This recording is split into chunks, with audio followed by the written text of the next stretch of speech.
Hi friends, welcome to Samria channel. The 50 reality show episode 22 பார்த்தீங்கன்னா ஒரு விரிவான பார்வை பார்த்துடலாம். இந்த ப்ரோக்ராம் பார்த்தீங்கன்னா ஸ்டார்ட் ஆகி கண்டஸ்டன்ஸ் நேம் நமக்கு மனப்பாடம் ஆகிறதுக்குள்ளேயே ப்ரோக்ராமே முடிஞ்சு போச்சு. ஸோ இந்த ப்ரோக்ராம்ல யார் வின்னர் அப்படின்றதும் தெரிஞ்சு போச்சு. ஷிவ் தான் வின்னர் அப்படின்றதையும் அனௌன்ஸ் பண்ணிட்டாங்க. இப்ப இதுக்கப்புறம் இந்த ப்ரோக்ராம பாக்குறதுல என்ன சுவாரஸ்யம் இருக்கு அப்படின்னு யோசிக்க தோணுது. ஆனாலும் சரி ஸ்ருதிகா இந்த ப்ரோக்ராம் போயிருக்காங்க. ஸோ என்னென்ன பண்ணியிருக்காங்க அப்படின்றத நம்ம பார்க்கலாம். ஸ்ருதிகாவே வெளியில வந்து ரீல் போட ஆரம்பிச்சுட்டாங்க. யாருமே அந்த வீட்டுக்குள்ள இப்ப இல்ல. என்ன கேட்டா வந்து இந்த ப்ரோக்ராம் வந்து ஒரு கம்ப்ளீட் ஃப்ளாப் ஷோ அப்படின்ற மாதிரி தான் எனக்கு தோணுது. ஸோ உங்களுக்கு என்ன தோணுது இந்த ப்ரோக்ராம பத்தின்னு கமெண்ட் செக்ஷன்ல சொல்லுங்க. என்ன இருந்தாலும் ஒரு விஷயத்தை ஆரம்பிச்சிட்டோம். ஸோ நம்ம முடிச்சு வச்சிருவோம் அப்படிங்கிறதுக்காக இன்னைக்கு நம்ம எபிசோட் 22 எக்ஸ்பிளனேஷனுக்குள்ள போயிடலாம். எபிசோட் எப்படி ஸ்டார்ட் ஆகுதுன்னு பாத்தீங்கன்னா, நிக்கி வந்து அர்ச்சனா பத்தி சொல்றாங்க. அர்ச்சனா ரொம்ப சீரியஸா இருக்கா அப்படின்னு சொல்லிட்டு அதுக்கு ஃபைசு சொல்றாரு, "ச்சே அர்ச்சனா அப்படிலாம் கிடையாது. அவ வந்து மெச்சூர்ட் கேர்ள்" அப்படின்ற மாதிரி சொல்லிடுறாரு. இருந்தாலும் வரும்போதெல்லாம் அர்ச்சனாவை கிண்டல் பண்ணிட்டு தான் இருக்காங்க. உனக்காக அர்ச்சனா வந்து பேக்லெஸ் ட்ரெஸ் எல்லாம் போட்டிருக்கா பாரு அப்படின்னு சொல்லி கலாய்ச்சிட்டு இருக்காங்க. சோ அங்க இருந்து பாத்தீங்கன்னா நிக்கி அர்பாஸும் பேசிட்டு இருக்காங்க. அர்பாஸ் சொல்றாரு, "நீ எப்ப பார்த்தாலும் பிரின்ஸோட புராணமா பண்ணிட்டு இருக்க, பிரின்ஸை வந்து புகழ்ந்து தள்ளிட்டு இருக்க, அது எனக்கு கடுப்பாகுது" அப்படின்ற மாதிரி. அப்போ நிக்கி சொல்றாங்க, ஏன்னா பிரின்ஸ் வந்துட்டு அவங்களோட டீம்ல இருக்கிற கேர்ள்ஸ்க்கு வந்து இம்பார்ட்டன்ஸ் கொடுக்குறாரு. ஆனா நம்ம டீம்ல வந்து அப்படி கிடையாது, கேர்ள்ஸ்க்கு இம்பார்ட்டன்ஸே இல்ல அப்படிங்கிற மாதிரி நிக்கி சொல்லிட்டு இருக்காங்க. சோ இதுல அவங்களுக்குள்ள ஒரு பிரச்சனை வருது, ஒரு சின்ன சண்டை மாதிரி வருது, கேர்ள்ஸ்க்கு இம்பார்ட்டன்ஸ் தர மாட்டேங்கிற அப்படின்னு சொல்லிட்டு. அதுதான் வந்து அர்பாஸ் கீழே வந்து சித்தார்த் கிட்ட சொல்லிட்டு இருக்காரு, இந்த பொண்ணோட வந்தது பெரிய தப்பா போச்சு, என் கேர்ள் ஃப்ரெண்டோட வந்தது பெரிய தப்பா போச்சு அப்படின்னு சொல்லவும் சித்தார்த் சொல்றாரு, எங்கெல்லாம் வந்து அழகு இருக்கும் அந்த இடத்துல பிரச்சனையும் இருக்கும், அழகா இருக்கிற பொண்ணுங்களே வந்து ஜென்ரலி ரொம்ப சண்டை போடுவாங்க அப்படின்ற மாதிரி சித்தார்த் சொல்லிட்டு இருக்காரு. சோ மொத்தத்துல அர்பாஸ் வந்து நிக்கியோட சேர்ந்து இந்த ப்ரோக்ராம்குள்ள வந்தது வந்து பெரிய தப்பு அப்படின்னு சொல்லிட்டு ரொம்ப வருத்தப்பட்டு இருக்காரு.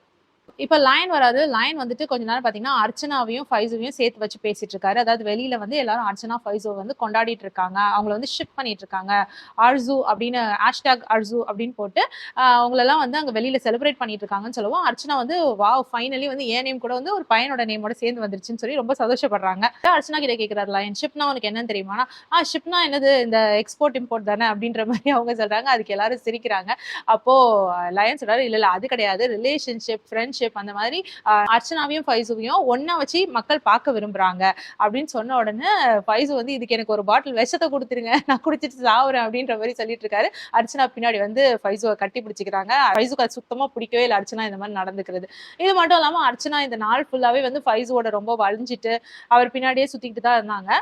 அர்ச்சனாவையும் ஃபைசுவையும் மக்கள் ரொம்ப ஒன்னா பார்க்க விரும்புறாங்க அப்படிங்கிற காரணத்தினால இப்போ வர டாஸ்க்கு அர்ச்சனா அண்ட் ஃபைசு வந்து ஒரு டீமோட கேப்டன், அதே மாதிரி யுவிகா அண்ட் பிரின்ஸ் இவங்க 2 பேரும் ஒரு டீமோட கேப்டன். இப்போ உங்களோட சேர்ந்து இன்னொரு 4 கப்பல தேர்ந்தெடுங்க அப்படின்னு சொல்லிட்டு போயிடுறாரு. சோ 4 கப்பல்ன உடனே ஸ்ருதிகா என்ன பண்றாங்க, திக்விஜயோட பேர் ஆகி வந்து நிக்கிறாங்க. இவரோட சேர்ந்து நம்ம டாஸ்க் பண்ணலாம் அப்படின்னு சொல்லிட்டு. நானும் நினைச்சேன் அப்பாடா ஃபைனலி வந்து திக்விஜய் அண்ட் ஸ்ருதிகா ஒன்னா சேர்ந்து டாஸ்க் பண்ண போறாங்க, சோ கொஞ்சம் கியூட்டா நல்ல நல்ல மொமெண்ட்ஸ் இருக்கும் அப்படின்னு நினைச்சு வெயிட் பண்ணி பார்த்துட்டு இருந்தா இந்த அர்ச்சனா வந்து சொதப்பி விட்டாங்க. அர்ச்சனா வந்து ஸ்ருதிகா அண்ட் திக்விஜயை தேர்ந்தெடுக்கல. ஸ்ருதிகா வந்துட்டு சொல்றாங்க, எனக்கு தெரியும் இவளுக்கு எனக்கு பிடிக்கவே பிடிக்காது, அதனால அப்படிதான் பண்ணுவா அப்படின்ட்டு. ஏன்னா அர்ச்சனாக்கு வந்து ஸ்ருதிகாவையும் பிடிக்காது, திக்விஜயும் பிடிக்காது, அதனால 2 பேரையும் தேர்ந்தெடுக்க மாட்டேன் அப்படின்னு சொல்லி ஆரம்பிச்சிட்டாங்க. ஃபைசுக்கும் அர்ச்சனாக்கும் நடுவில் இன்னும் சண்டையே வருது. ஏன்னா வந்து ஃபைசோ என்ன சொல்றாருன்னா, நான் ஒரு 2 ஜோடியை தேர்ந்தெடுக்கிறேன், நீ ஒரு 2 ஜோடியை தேர்ந்தெடுன்னு சொல்லிட்டு. ஆனா அர்ச்சனா என்ன பண்றாங்க, அவங்களா வந்துட்டு ஒரு 4 பேரை தேர்ந்தெடுக்கிறாங்க, 4 கப்பல தேர்ந்தெடுக்கிறாங்க. சோ இதனால அவங்களுக்குள்ள ஒரு சண்டை வருது. அண்ட் முக்கியமா அர்ச்சனாக்கு வந்து நீலம் அண்ட் துஷ்யந்த் வந்து இந்த கப்பல் டாஸ்க்ல கண்டிப்பா உள்ள வரணும் அப்படின்றது வந்து அவங்களோட விருப்பம். ஏன்னா நீலம் வந்து அர்ச்சனாவை ஓட் போட்டு காப்பாத்தினாங்களாம், அதனால நீலம் கண்டிப்பா வந்து இந்த டாஸ்க்குள்ள வரணும் அப்படின்றது வந்து அர்ச்சனாவுடைய ஆசை. அண்ட் அர்ச்சனா கிட்ட நீலமும் வந்து அதை கேட்டிருப்பாங்க, எனக்காக இதை செய்யுன்னு சொல்லிட்டு. சோ அதனால போராடிட்டு இருப்பாங்க அர்ச்சனா நீலம் வரணும்னு சொல்லிட்டு. அதே மாதிரி மனிஷா கட்டாரியா வந்து ஒன்னா நிப்பாங்க. உடனே ஃபர்ஸ்ட் டைம் வந்து அர்ச்சனா வந்து மனிஷா அண்ட் கட்டாரியா அப்படின்னு ஜோடின்னு சொல்லிடுவாங்க. அப்புறமா சித்தார்த் வந்து சொல்லுவாரு, நான் தான் மனிஷாவோட கப்பலா நிக்கிறேன் அப்படின்னு சொல்லும்போது, நீ என் பேர் மாத்தி சொன்ன அப்படின்னு சொன்னோன்னே சோ அங்க ஒரு சண்டை நடந்து கடைசியில கட்டாரியாவை வந்து நீ உள்ள போ அப்படின்னு சொல்லிடுறாங்க. அதுலயும் ஃபைசுக்கு ஒரு கோபம், நீ ஏன் கட்டாரியாவை உள்ள அனுப்ப சொன்ன, கட்டாரியா இந்த போட்டியில போட்டியிடணும் அப்படின்னு சொல்லிட்டு. அதுக்கு வந்து அவன் ஜோடியை கொண்டு வர சொல்லு அப்படின்னு சொல்லிட்டு உள்ள அமுச்சு விட்டுறாங்க அர்ச்சனா. ஃபைனலி வந்து எப்படியோ சண்டை கிண்ட போட்டுட்டு அர்பாஸ், நிக்கி, அப்புறம் மனிஷா, சித்தார்த், ஃபைசோ, அர்ச்சனா, அப்புறம் நீலம், துஷ்யந்த் இவங்க எல்லாம் வந்துட்டு ஒரு டீமா வந்துடுறாங்க. ஒரு 5 பேர் இருக்கு. அதே மாதிரி யூவிகா சைட்லயும் வந்து ஒரு 5 பேர் இருக்காங்க. சோ இப்போ வந்து டாஸ்க் எப்படின்னா, இந்த ஒரு கப்பலுக்கும் வந்துட்டு 50,000 ரூபாய் வேல்யூவும். இவங்க வந்து ஒரு சாங் போடுவாங்களாம். அங்க பாத்தீங்கன்னா ஒரு மேட் மாதிரி இருக்கு, அது 4-5 டைல்ஸ் சேர்த்து வச்ச மாதிரி இருக்கு. சோ டான்ஸ் ஆடிட்டு மியூசிக் நின்ன உடனே அந்த மேட்ல போய் நின்னுக்கணுமா. சோ கொஞ்சம் கொஞ்சமா வந்து அந்த டைல்ஸ்ல இருந்து ஒரு டைலியா எடுத்து போட்டு வராங்க. இடம் குறுக்க வந்து யாராவது ஒருத்தர் கீழே கால் வைக்கிறதோ இல்ல வெளியில கால் வைக்கிறதோ வைப்பாங்கல்ல, சோ அப்படி வைக்கும் பொழுது அந்த பேரே அவுட் ஆயிடும். ஸோ இதுதான் வந்து டாஸ்க் வந்து ரொம்ப என்ஜாய் பண்ணி பண்ணது யாரு அப்படின்னு பார்த்தா, யாருக்கு சந்தோஷமா இருந்ததோ, யாருக்கு என்ஜாய்மெண்ட்டா இருந்ததோ இல்லையோ தெரியல. ஒரு 2 பேருக்கு பயங்கர குஷி. அது வந்து பிரின்ஸ் நருலா அண்ட் யுவிகா. இன்னொன்னு பார்த்தீங்கன்னா, அர்பாஸ் அண்ட் நிக்கி. இவங்க வந்து 2 பேரும் வந்து செம்ம ஜாலியா வந்து டான்ஸ் ஆடுனாங்க. ஏன்னா அவங்கலாம் ஆல்ரெடி வந்து அர்பாஸ் அண்ட் நிக்கி ஆல்ரெடி சொல்லிட்டாங்க அவங்க 2 பேரும் லவ் பண்றாங்கன்னு சொல்லிட்டு. அண்ட் பிரின்ஸுமே வந்து பார்த்தீங்கன்னா, ஆல்ரெடி மேரிடு. அதனால அவங்கலாம் சேர்ந்து ஜாலியா என்ஜாய் பண்ணி டான்ஸ் ஆடுனாங்க. பிரின்ஸுக்குலாம் பார்த்தீங்கன்னா, யுவிகா முகம் ஃபுல்லா கிஸ் குடுத்து, முகம் ஃபுல்லா ஒரே லிப்ஸ்டிக் கரை. அத வந்து லயனே கிண்டல் பண்ணிட்டாரு. இந்த டாஸ்க்க வந்து முழுமையா யூட்டிலைஸ் பண்ணிக்கிற ஒரே பெர்சன் நீங்க தான் போல இருக்கு அப்படின்னு சொன்ன உடனே பிரின்ஸ் சொல்றாரு, ஆமா ஏன்னா என்கிட்ட லைசன்ஸ் இருக்குல்ல அப்படின்னு. ஏன்னா அவங்க 2 பேரும் மேரிட் இல்லையா? சோ பிரின்ஸ் வந்து சொல்றாரு பெருமையா, ஆமா என்கிட்ட லைசன்ஸ் இருக்கு. அதனால நான் என்னனாலும் பண்ணுவேன் அப்படின்ற மாதிரி சொல்றாரு. மேட்டை வந்து ஒன்னொன்னா குறைச்சிட்டு எடுத்துட்டு வராங்க. ஃபர்ஸ்ட் 2 டைம்ஸ் அந்த டைல்ஸை எடுத்து போடும்பொழுது யாருமே வந்து வெளியில போகல. அப்புறம் அந்த தேர்ட் மேட்டை தூக்கி வெளியில போடும்பொழுதுதான் 4 கப்பல் வந்து வெளியில கால் வச்சுட்டாங்க. அதுல வந்து சித்தார்த், மனிஷா, அப்ரிதி, சிவத் இவங்கலாம் வந்து கொஞ்சம் வெளியில கால் வச்சுட்டாங்க. கப்பலுக்கு 50,000 அப்படின்ற விதத்துல வந்து 2 லட்சம் ரூபாய் வரைக்கும் மணி பாட்ல மணியை ரெடியூஸ் பண்ணிட்டாங்க. இந்த டாஸ்க் நடுவில் வந்து சிவத்துமே வந்து ஒரு காமெடி பண்ணிட்டு இருந்தாரு. பிரின்ஸை பார்த்து பொறாமப்பட்டுட்டு, பிரின்ஸ்க்கு வந்து கிஸ் எல்லாம் கிடைக்குது, எனக்கு வந்து ஒரு கிஸ் கூட கிடைக்க மாட்டேங்குது, என்னோட கேர்ளோட ஆடும்போது கூட எனக்கு வந்து கிஸ் கிடைக்க மாட்டேங்குது அப்படின்ற மாதிரி சிவத் வந்து ரிதியோட சேர்ந்து ஆடிட்டு இருந்தாரு. சோ எனக்கு கிடைக்க மாட்டேங்குது அப்படின்னு சொல்லி வருத்தப்பட்டுட்டு இருந்தாரு. ஆனா இந்த சிவத் பத்தி ஒரு நியூஸ் கேள்விப்பட்டேன். அவர் எந்த ஒரு ரியாலிட்டி ஷோ போறாரோ அந்த எல்லா ரியாலிட்டி ஷோலயும் ஒரு கேர்ளோட கமிட் ஆயிடுவாராம். சோ இது வரைக்கும் அவர் போன எல்லா ரியாலிட்டி ஷோலயும் ஒரு கேர்ளோட கொஞ்சம் கமிட் ஆயிடுவாராம். லவ் பண்றேன்னு ஒரு லவ் கண்டென்ட் ஓட்டுவாராம். சோ இங்க வந்து பாத்தீங்கன்னா ரிதியோட லவ் கண்டென்ட் ஓட்டிட்டு இருக்காரு. சோ இவர் வந்து இதுல சீரியஸா இருக்காரா அப்படிலாம் கேட்டா அதெல்லாம் கிடையவே கிடையாது. சும்மா அந்த ஷோக்காக பண்ணிட்டு இருக்காரு. இப்போ ஒரு 4 ஜோடி வந்து வெளியில போயிட்டதுனால 2 லட்சம் ரூபாய் வரைக்கும் மணி ரெடியூஸ் ஆயிடுச்சு. இதன் காரணமாக இந்த டாஸ்க் வந்து இப்போதைக்கு நிறுத்துறேன் அப்படின்ட்டு லயன் உள்ள போயிட்டாங்க. ஏன்னா ஆல்ரெடி வந்து மணி பாட்ல இருந்து 2 லட்சம் ரூபாய் கம்மியாயிடுச்சு இல்லையா? சோ இன்னைக்கு 2 லட்சம் கம்மியானாலும் இதே நாள்ல வந்து நான் திரும்பியும் ஒரு 3 லட்சம் உங்களுக்கு கொடுப்பேன் அப்படின்ற மாதிரி ஒரு டாஸ்க் ரெடி பண்ணி லயன் கொண்டு வராரு. டாஸ்க்கை முழுசா யூட்டிலைஸ் பண்ணிக்கிட்ட இன்னொரு பர்சன் யாருன்னு பாத்தீங்கன்னா அர்ச்சனா தான். அர்ச்சனா ஃபைசூவோட சேர்ந்து ஒரே ஆட்டம். ஃபைசூவை வந்து கட்டி பிடிக்கிறது என்ன, இறுக்கமா நிக்கிறது என்ன, இதெல்லாம் பண்ணி ரொம்ப ஜாலியா இருந்தாங்க. சோ அதனால ஃபைசூ உள்ள வந்தோன்னே எல்லாருமே வந்து ஃபைசூவை போட்டு கிண்டல் பண்ணாங்க, கலாட்டா பண்ணாங்க. ஃபைசூக்கு வந்து அது பிடிக்கவே இல்லை. அர்ச்சனாவோட சேர்த்து வச்சு அவரை பேசுறது வந்து அவருக்கு சுத்தமா பிடிக்கவே இல்லை. டாஸ்க் நடந்துட்டு இருக்கும்பொழுது கூட ஸ்ருதிகா நடுவுல சொல்லுவாங்க, என்னமோ தெரியல இந்த அர்ச்சனாக்கு வந்து என்ன பிடிக்கவே மாட்டேங்குது அப்படின்ட்டு. அப்போ ஊர்வஷி சொல்லுவாங்க, அர்ச்சனாக்கு உன்னை மட்டும் இல்லமா அவளுக்கு வந்து யாரையுமே பிடிக்காது, அவளுக்கு அவளை மட்டும் தான் பிடிக்கும் அப்படின்னு ஒரு கமெண்ட் பாஸ் பண்றாங்க. அதுக்கு ஸ்ருதிகா வந்துட்டு வெல் சார் அப்படின்னு சொல்லிட்டு கை தட்டுறாங்க ஊர்வசிக்காக. இப்போ சித்தார்த் பாத்தீங்கன்னா ரஜத் டீம்ல இருக்கிற ஒரு ஸ்ட்ராங் பிளேயர். ஆனா என்ன ஆயிடுச்சுன்னா இந்த லாஸ்ட் டைம் ஓட்டிங்ல சித்தார்த்துக்காக யாருமே ரஜத் டீம்ல இருந்து ஓட் பண்ணல. அது இல்லாம ரச்சித்துக்கு ஓட் பண்ண முடியுமா அப்படின்னு சொல்லி ரஜத் அடுத்த டீம்ல போய் கேட்டு இருந்தாரே தவிர சித்தார்த்தை கம்ப்ளீட்டா விட்டுட்டாங்க.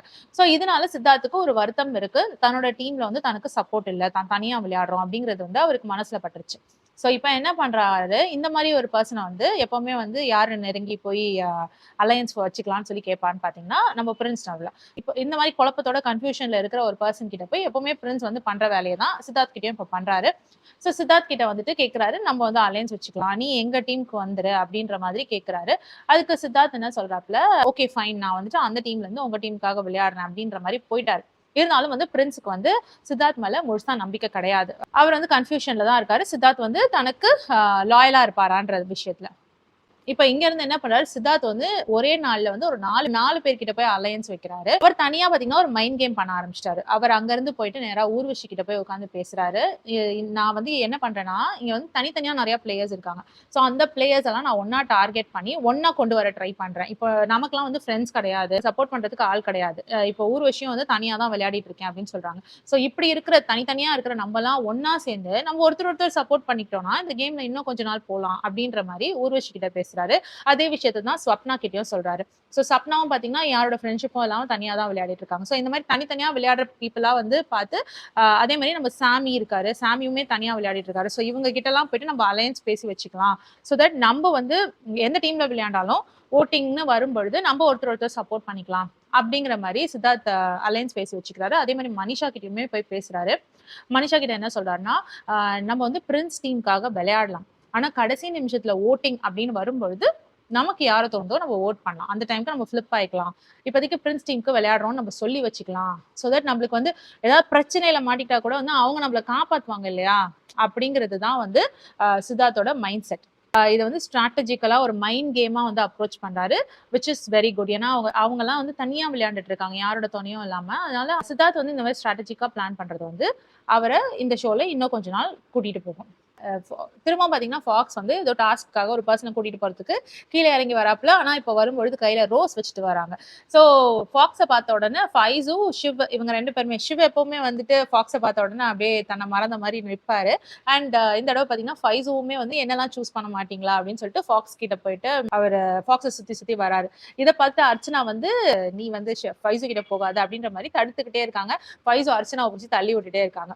கடைசியா என்ன ஆகுது, ஃபாக்ஸ் போயிட்டு ஷிவ்க்கு ரோஸ் கொடுத்து ஷிவ கையை பிடிச்சி மேல டென்னுக்கு கூட்டிட்டு போகுது, லயனோட டென்னுக்கு கூட்டிட்டு போகுது. அதனால இந்த லயன் டென் செட்டப்ல பார்க்கும்பொழுது அங்க ஒரு டேபிள், கேண்டில் லைட் டின்னர் மாதிரியான ஒரு செட்டப் வச்சிருக்காங்க. ஸோ ஷிவ் வந்து சொல்றாரு, நீ வந்து ஃபைஸு கிட்ட எல்லாம் வந்து போனோம்னா எனக்கு ரொம்ப பொசசிவா ஃபீல் ஆகுது அப்படின்னு சொல்லிட்டு ஃபாக்ஸ் கிட்ட ரொமான்ஸ் பண்ணிட்டு இருக்காரு. அதுக்குள்ள லயன் வந்துடுறாரு. லயன் வந்து சொல்றாரு, உங்களோட அந்த ஃபாக்ஸ் வந்து உங்களுக்காக ஒரு 6 கோர்ஸ் மீல் வந்து ரெடி பண்ணிருக்காங்க. நைட்டு ஃபுல்லா உட்காந்து அவங்க கையால சமைச்சிருக்காங்க அப்படின்னு சொல்லிட்டு, ஸோ அந்த 6 கோர்ஸ் மீல்ஸையும் நீங்க சாப்பிட்டீங்கன்னா உங்களுக்கு வந்து 3 lakhs ஃபேனோட மணி பாட்ல கிரெடிட் ஆகும் அப்படின்னு சொல்லிட்டாரு. உடனே ஓகே, நான் வந்து ஃபேன்ஸ்க்காகவும் அதே டைமுக்கு ஃபாக்ஸோட மனசை வெல்றதுக்காகவும் இந்த டாஸ்க் எடுத்துக்கிறேன்னு சொல்லிட்டு ஃபர்ஸ்ட் மீலை காட்டுறாங்க. ஃபர்ஸ்ட் மீல் காட்டும் போது நாகா சில்லி போட்டு ஒரு சாலட் பண்ணி கொடுத்துருக்காங்க. அந்த நாகா சில்லின்றது வந்து ரொம்ப காரமா இருக்குமா. ஆனா எப்படியோ கஷ்டப்பட்டு என்ன பண்ணிடுறாரு ஷிவ், அந்த நாகா சில்லியோட சேர்த்து அந்த சாலடை சாப்பிட்டு முடிச்சிடுறாரு. அடுத்து பாத்தீங்கன்னா இன்னும் கிரீன் சீஸா, அது வந்து எல்லாருக்கும் அந்த ஸ்மெல் பிடிக்காதான், ஒரு மாதிரி இருக்குமா. ஸோ அந்த சீஸையும் வந்து அவர் சாப்பிட்டு முடிக்கிறாரு. இந்த மாதிரி கன்றாவியான ஒரு 5 டிஷ் கொடுத்துட்றாங்க. ஸோ லாஸ்டா பாத்தீங்கன்னா குலாப் ஜாமுன் பர்கர், இது ஒண்ணுதான் பாத்தீங்கன்னா ஒரு நல்ல டிஷ், சாப்பிடறதுக்கு ஏத்த மாதிரியான ஒரு டிஷ். ஸோ அதை வந்து கடைசியா சாப்பிட்டு முடிச்சு 3 lakhs வந்து ஃபேனோட மணி பாட்டு கிரெடிட் ஆயிடுது. ஸோ லயன் வந்து நீ இதெல்லாம் வந்து ஃபாக்ஸ்க்காக தானே செஞ்ச அப்படின்னு சொல்லி கேட்கும் பொழுது ஷிவ் சொல்றாரு, ஃபாக்ஸ் ஒரு பக்கம் இருந்தாலும், ஃபாக்ஸோட மனசை வெல்றதுன்றது ஒரு பக்கம் இருந்தாலும், நான் முக்கியமா ஃபேன்ஸ்க்காக தான் செஞ்சேன். இதை ஃபேன்ஸோட மணி பாட்டு என்னால பணம் ஏறணுன்றதுக்காக தான் நான் செஞ்சேன் அப்படின்னு சொல்லிட்டு ஃபாக்ஸோட கையை பிடிச்சி மொத்தம் கொடுத்துட்டு சிவ கீழே இறங்கி வந்துடுறாரு. ஸோ டாஸ்க் வந்து வெற்றிகரமா முடிச்சிட்டாரு. அவர் தவிர வேற யாராவது போயிருப்பாங்களா அப்படின்னு பார்த்தா கஷ்டம் தான். ஏன்னா சாப்பிடும்பொழுது அவருக்கு நிறைய இடத்துல வாமிட்டே வந்துருச்சு. ஸ்டில் வந்து நான் அடுத்த கோர்ஸ் போறேன்னு சொல்லிட்டு அந்த 6 டிஷ்ஷுமே வந்து அவர் சாப்பிட்டு முடிச்சாரு. ஸோ அதெல்லாம் பெரிய விஷயம். எல்லாருமே அதுக்காக வந்து சிவ ரொம்ப பாராட்டினாங்க. அண்ட் பிரின்ஸ் சொன்னாரு, இன்னைக்கு ஃபுல்லா நீ காஃபி குடிக்காத, அது இல்லாம மைக்கையும் வந்து டாய்லெட்டுக்கு எடுத்துட்டு போகாத அப்படின்ற மாதிரி. ஏன்னா வயிற்றுல இருந்து பயங்கரமா சத்தம் வரும் டாய்லெட்ல அப்படின்ற மாதிரி கிண்டல் பண்ணிட்டு இருந்தாங்க எல்லாருமே. அவருக்கு வயிறே வந்து வெந்து போயிருக்குமா என்னன்னு தெரியல.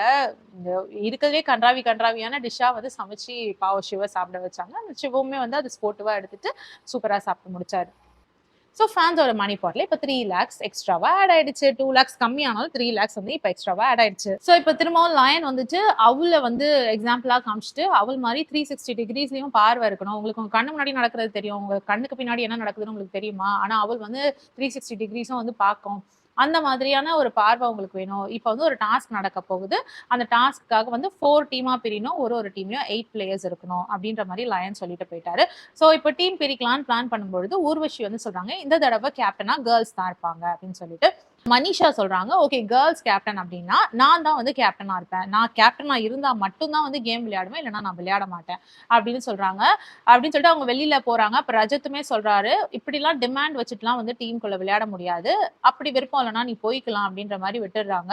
அப்படி அவங்க மனிஷா அப்படி நகர்ந்து போகும்பொழுது ஸ்ருதிகா வந்து மனிஷாவை கூப்பிடுறாங்க, வா வா நான் உனக்காக பேசுறேன் வா வா அப்படின்னு சொல்லிட்டு உள்ள கூட்டிட்டு போய் பேசவும் செய்யறாங்க ஸ்ருதிகா. ஒரு தடவை மனிஷாவுக்கு சான்ஸ் கொடுங்க, அவ கேப்டனா இருக்கட்டும்னு. ஆனா எல்லாரும் பிடிச்சி ஸ்ருதிகாவை கத்துறாங்க. யாருமே வந்து ஸ்ருதிகாவோட எண்ணத்தை ஏத்துக்கிற மாதிரி இல்ல. கடைசியா என்ன தீர்மானிக்கிறாங்கன்னா, ஊர்வஷி வந்து இன்னைக்கு கேப்டனா இருப்பாங்க, நம்ம டீமுக்கு வந்து ஊர்வஷி தான் கேப்டனா இருப்பாங்கன்னு சொல்லி தீர்மானிக்கிறாங்க. சோ இதோட வந்து இனிய எபிசோட் முடியுது. ஸோ நாளைய எபிசோட் அப்போ ஸ்ருதிகாவை பிடிச்சி மனிஷா திட்டிட்டு இருக்கிறத பார்க்க முடியுது. ஏன்னா ஸ்ருதிகா கிட்ட மனிஷா சொல்றாங்க, ரஜத் மாதிரி ஒரு கேவலமான மனுஷனை நான் பார்த்தது இல்லை அப்படி சொல்றாங்க. அதுக்கு ஸ்ருதிகா வந்து இப்பெல்லாம் சொல்லாத அப்படி சொல்லிட்டு இருக்காங்க. அதுக்கு ஸ்ருதிகாவை பிடிச்சி நீ வாய மூடு அப்படின்னு மனிஷா திட்டிட்டு இருக்காங்க. உனக்கு ஒன்றும் தெரியாது, நீ வாய மூடு, நீ எல்லாரையும் நம்புவேன்ற மாதிரி ஸ்ருதிகாவை திட்டிட்டு இருக்கிறத நம்மளால பார்க்க முடியுது. ஸோ அதை வந்து 23rd எபிசோட்ல காட்டுவாங்க. ஸோ இதுதான் வந்து இன்னைக்கு வீட்டுல நடந்த விஷயங்கள். ஸோ வீட்டுல வந்துட்டு ரொமான்ஸ் இருந்தது, மைண்ட் கேம் இருந்தது, பிளானிங் பிளாட்டிங் எல்லாமே இருந்தது. எல்லாமே கலந்த கலவையா தான் இருந்தது. இன்னும் ஒன்னே ஒண்ணு, இந்த ப்ரோக்ராமோட முடிவு தெரியாம இருந்திருந்தா இன்னும் கொஞ்சம் சுவாரஸ்யமா இருந்திருக்கும் ஷோ. மற்றபடி ஓகே, ரியாலிட்டி ஷோ வந்துட்டு முடிவு தெரிஞ்சு பாக்குறதுன்றது வந்து ரொம்ப கடுப்பான விஷயம். ஸோ இது சீசன் 2 இருக்குமா அப்படின்றது வந்து தெரியல. இதுதான் சீசன் 1. இந்த ஷோ வந்து சீசன் 2 இருக்குமான்றது வந்து பெரிய டவுட் தான். ஏன்னா இந்த ஷோவை பத்தி அந்த ஹிந்தி ஆடியன்ஸே வந்து பயங்கரமா கழுவி ஊத்திக்கிட்டு இருக்காங்க, இதெல்லாம் ஒரு ஷோவா அப்படின்னு சொல்லிட்டு. பட் ஸ்டில் அதை பாக்குறவங்க பாத்துட்டு தான் இருக்காங்க. ஸோ இதுதான் எபிசோட்ல நடந்த சுவாரஸ்யமான விஷயங்கள். ஸோ இப்போ நீங்க சொல்லுங்க, மனிஷா வந்துட்டு இந்த மாதிரி ஒரு குரூஷியலான டைம்ல டீம் எதிர்த்துக்கிறது நல்லதா? அண்ட் மோர் ஓவர் வந்துட்டு இந்த டைம்ல டீம் மாத்தி பிரின்ஸ் நருலா டீமுக்கு போய் விளையாண்டாலும் சித்தார்த் அண்ட் மனிஷா மாதிரியான ஆட்களுக்கு அவங்க இம்பார்ட்டன்ஸ் இருக்குமா அப்படின்றத கமெண்ட் செக்ஷன்ல சொல்லுங்க. நீங்க என்ன நினைக்கிறீங்க இந்த ப்ரோக்ராமை பத்தி அப்படிங்கிற உங்களுடைய கருத்தையும் இந்த கமெண்ட் செக்ஷன்ல சொல்லுங்க. வேற ஒரு வீடியோல திரும்பி மீட் பண்ணலாம். Until then, it's bye from Jamima. Take care.